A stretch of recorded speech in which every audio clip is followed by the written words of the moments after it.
Good morning, Cap. Nice to see you. Good morning, you too. How are you doing this week? Things have been good. I've yeah, I'm feeling all right. Good. And how have the ABC worksheets been going for you? I've done a couple of them. I feel like they help me reflect on things. They Good. help me be more aware rather than just going through life. Good. So last week, that's what we introduced. And so we're going to build on that this week. Okay. All right. And so I want you to take the ABC worksheet that was the most distressing to you. And we're just going to start there. Okay. So if you can think of that. Okay. Okay. And so what is that situation? What triggered that stuck point for you? I think most recently it has been I talked to my friend about what had happened with my roommate, and when I told her, she didn't really believe me. Um, Mm. Saying that like, oh, like that's just how he is he's just always like that with everybody. And it really made me feel like what I had gone through didn't matter. And Yeah. like I really couldn't, it really fed into the fact that we've talked about that I really can't trust other people, especially this Mhm. friend now. Okay. Yeah, I understand. Like not having support from someone who you confided in is it's really distressing. And so, what is your exact stuck point when that situation happened? Would that be like I can't trust anyone? Yeah, exactly. You Oh, can't okay. trust anybody because of that one person. It's kind of taking what happened with one person and applying it to everybody. That's how the stuck point formulates for you. Yeah. So from 0 to 100%, what is your belief in that thought? I can't trust anyone. Probably right now like a 85, like 90%. Um, she was close with my roommate who did the stuff, and like she most of my friends are, so I feel like if she did, then probably everyone else is going to too. Okay. And so she's really the first person that you've confided in. Yeah. Okay.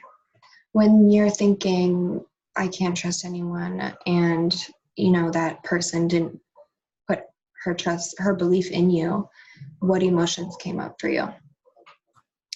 Well, I felt really lonely because I haven't really told a lot of people about like this event, the sexual assault, and it's just like if she isn't willing to accept me, then there really probably isn't anyone. And so I Mm. felt lonely. I right after I went home and like ate a bunch of food and just kind of like watched a bunch of Netflix and didn't want to talk to anybody. Okay. So then you used food as your coping skill in that moment. Yeah. Okay. And the emotion lonely, how strong is that from 0 to 100%? In the moment, probably like I would say 75%. Okay. What about now? Well, talking to you has made me feel a little less lonely, so I maybe like 60. Okay. So 85% belief in your stuck point and 75% belief in the emotion at the time, 60% now. I didn't mean belief in the emotion. I meant that's how strong it was. I'm sorry. All right. Okay. And so do you recognize that I'm asking those questions that's different than the ABC worksheet? So I remember I said in the beginning of our session that we were going to build on that. So that's part of that. That's taking the ABC worksheet and just expanding on it and seeing like how your emotions and your stuck points are affecting you in a way that can be measured, because we can measure numbers. So today, 85, 75, 60. Next time, maybe that number will be lower, right? So we're trying to see, using those numbers to see how you can progress with your thoughts. So the next portion of this exercise is called Socratic questioning. And so what that does is challenge it, asks questions to challenge that stuck point to see, is this really true? Is there any way that this could be false?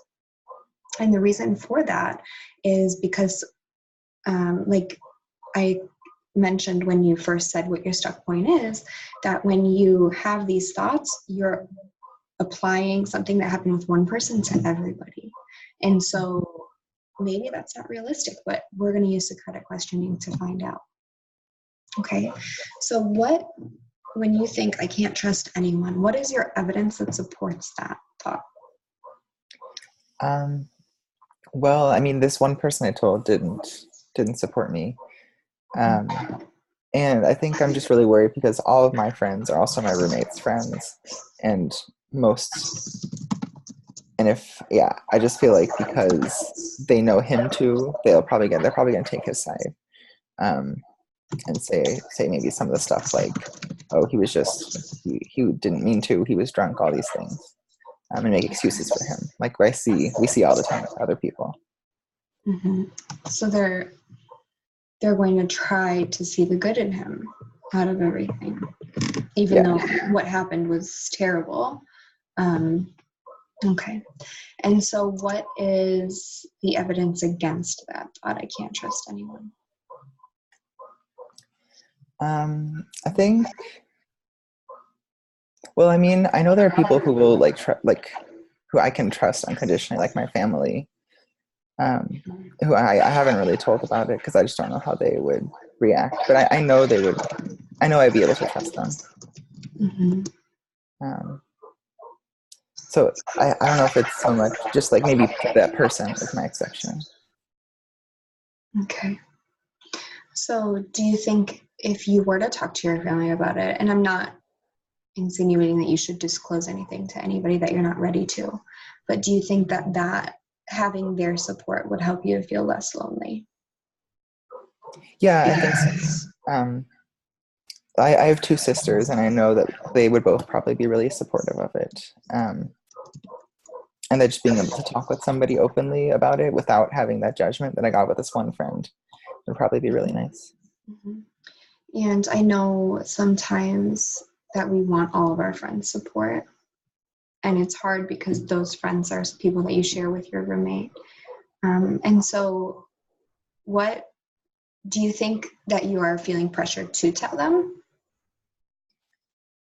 Yeah, it's just because we always hang out. And it's weird for me to not be hanging out with my roommate. And so like people are kind of looking for reasons. And I kind of just been giving like a bunch of other like excuses. And I don't want to like ruin their image of him, but I feel like I'm not being honest. Okay, I understand. I kind of just wanted to see your motivation because sometimes in situations it's okay to not disclose until you're ready, but that makes sense why you would want to share with them because you're doing something different and you don't want your friends to feel it's like suspicious, maybe. Yeah, it's not how I normally act. Okay. So when you think that thought, I can't trust anyone, do you think that thought is like all or none? And what I mean by that is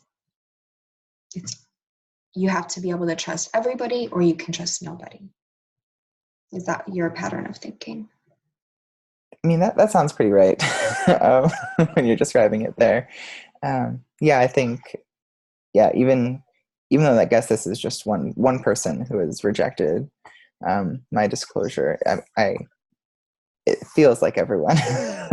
So it could, I guess there's more room in there than just all or nothing. Okay. And so when we have thoughts like this, there is something called patterns of problematic thinking.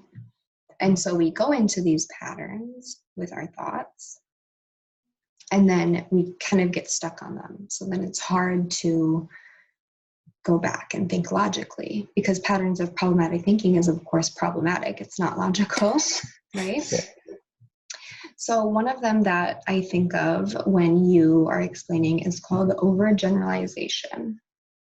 And the other one is called mind reading. And overgeneralization is taking a situation and applying it to a general group, okay? And then there is mind reading, which is assuming that you know what somebody's going to say if they say something. Because it's scary to disclose something that may or may not be received well from somebody else, especially when you were the victim of something so terrible. It's vulnerable to talk to people about it. So those patterns, they kind of come naturally. So in order to break that, we create alternative thoughts. Okay, so you said that your evidence supporting your negative thought or your stuck point is that one person didn't support you, so that means all people won't. And because they are your friends, your roommate's friends as well, and they know him and would basically try to justify his actions.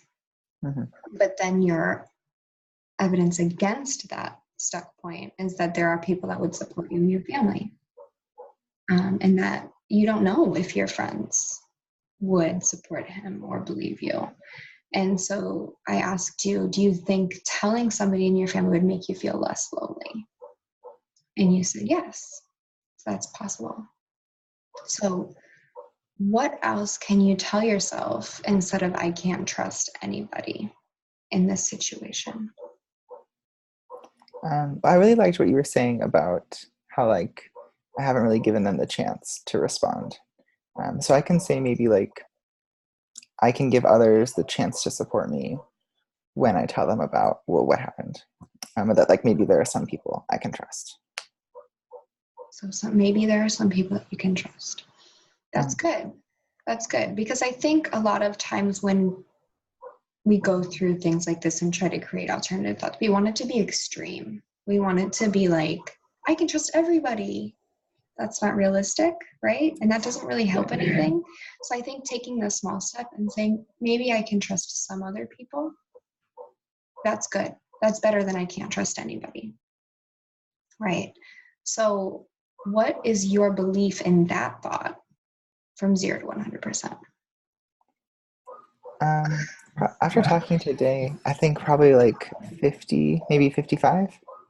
Okay, 55 is more than half, so that's good. And I don't expect it to be higher than that, really, because this is, I just asked you that question. So now the purpose of doing this, though, is to identify what that alternative thought is. And then when you're on that stuck point, to revisit those questions that we talked about. Okay, is this logical? Am I overgeneralizing? Am I mind reading? And to put logic to your thinking so that it's not 100% emotional. Because it's really hard in the moment to do that. But going through this, it's kind of like a teaching exercise. It's just a starting point. Because I think stuck points are kind of like ski slopes. So you're at the top of the mountain and you've been skiing down that mountain for so long. So the ski pattern is already there. You don't just go to the middle of the woods and go skiing because there's no pattern. But now when you create an alternative thought, you're starting from scratch. There's no imprint of your skis. So you have to make it. And at first it starts out low. It's hard because it's brand new. But then once you keep doing it, the other one that you were using before, the negative thought, is going to get snowed on. And you're going to create a new pattern. And that one's going to become easier. Do you understand? Yeah, I really like that analogy. I love skiing. Thank you. It's I think it's easier sometimes to put like a metaphor to things. So if you were to put your belief in that alternative thought, what emotions do you think you feel? Probably connected. Like I belong. I feel safe. Okay, good. And how strong are those emotions from 0 to 100? I'm not sure. I haven't really had them yet. Okay, good. but so that but hopefully they're strong. That's what we'll go over next time. Because keep on working on this whenever this comes up. Your challenge for between sessions this time is to complete this worksheet, which I will send you. It's like the ABC worksheet, just a little bit different. And it has all the questions that I asked on it, so you can see them. And as you do that and you start to feel maybe more connected, maybe safer, then you can we'll rate that at a later time. And so if you also want to, in another session, we can kind of role play what it would be like to talk to somebody who is supportive as well. Yeah, I would like that. Thank you. Okay, so is there anything else you want to share before the end? No, thank you. I really appreciated you pointing out some of the things I've been doing. It helps me next time that I disclose. Okay, so I will send you this worksheet, and thank you so much for being so vulnerable in our session.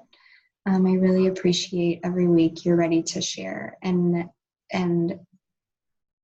get work done. So I will see you then next week, and we will go over your worksheet again. Okay. Thank you. Thank you. Bye-bye.